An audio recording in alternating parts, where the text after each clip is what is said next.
एक गांव में एक सांप की अपनी बीवी के साथ कुछ अनबन हो गई। अभी झगड़ा खत्म नहीं हुआ था कि इसी असना में उनका मेहमान आ गया। खावंद ने उसे बैठक में बिठा दिया और बीवी से कहा कि फलां रिश्तेदार मेहमान आया है, इसके लिए कुछ खाना बनाओ। वो गुस्से में थी, कहने लगी तुम्हारे लिए खाना है ना तुम्हारे मेहमान के लिए। वो बड़ा परेशान हुआ कि लड़ाई तो हमारी अपनी है, अगर रिश्तेदार को पता चल गया तो खामखा की बातें हो, लिहाजा खामोशी से आकर मेहमान के पास बैठ गया।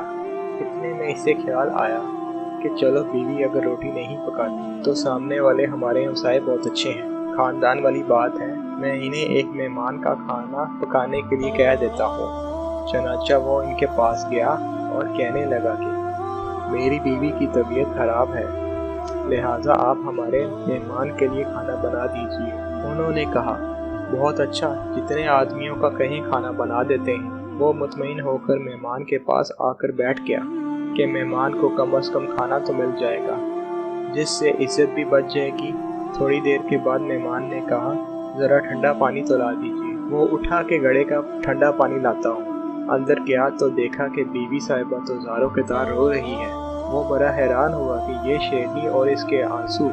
कहने लगा क्या बात है। उसने पहले से भी ज़्यादा रोना शुरू कर दिया।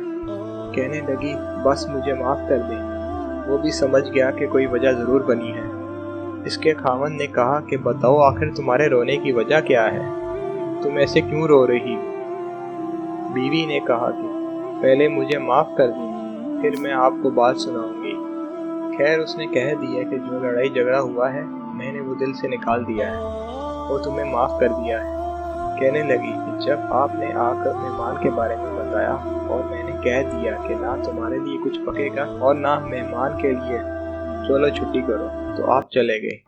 मगर मैंने दिल में सोचा कि लड़ाई तो मेरी और आपकी है और ये मेहमान रिश्तेदार है, हमें इसके सामने ये पोल नहीं खोलना चाहिए।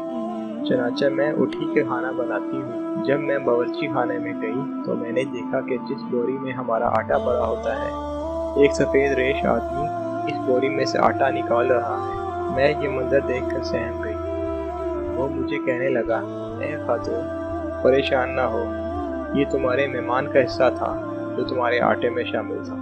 अब चूँकि ये हमसाये के घर में पकना है, इसलिए वही आटा लेने के लिए आया हूँ। इस वाक़ये से साबित होता है कि मेहमान बाद में आता है, जबकि अल्लाह ताला इसका रिज़्क़ पहले भेज देते हैं।